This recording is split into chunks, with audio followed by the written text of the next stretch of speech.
Ô meus amigos, o ano está terminando. Eu não poderia deixar esse ano terminar sem lhe dar uma mensagem que fala das riquezas da glória de Deus que foram repartidas por nós.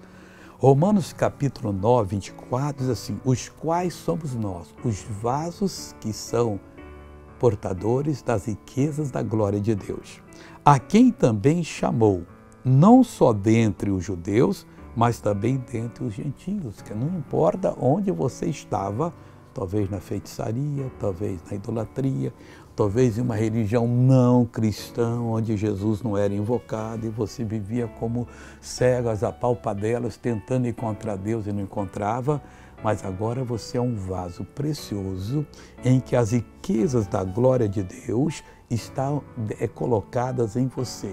E você diz, como diz aqui, aos quais somos nós, a quem também chamou, nos chamou. E não somente dentro de Deus, mas também dentro dos gentios. Fomos chamados e fim de papo.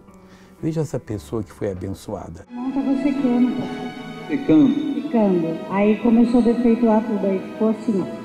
Eu fechava a mão e fazia assim, que nem estava tirando nos outros. O braço, eu não fazia isso que estou fazendo, ó. Agora, a minha mão se encontra todos os dedos, graças a Deus. Dá para fechá-la já ou não? Ainda não. Só está fechando até aqui. Só até aí. Ainda não, falou certo, que está vindo, abre ela de novo. Fecha ela de novo. Abre ela de novo.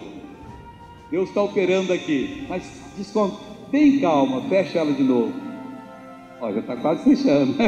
Abre ela de novo. Bem calma, fica tranquila. Em nome de Jesus, fecha ela de novo. Aqui, já está fechando. Abre ela de novo. Bem calma. Fecha ela de novo. Aí, pessoal. Graças a Deus. Agora vamos orar.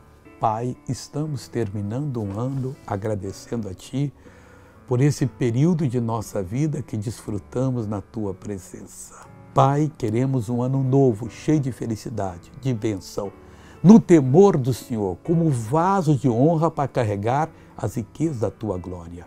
Em nome de Jesus, eu abençoo todos que estão orando comigo e mando todo o mal ser dessas vidas. E, amigo, tenha um novo ano, feliz e abençoado, em nome de Jesus e amém.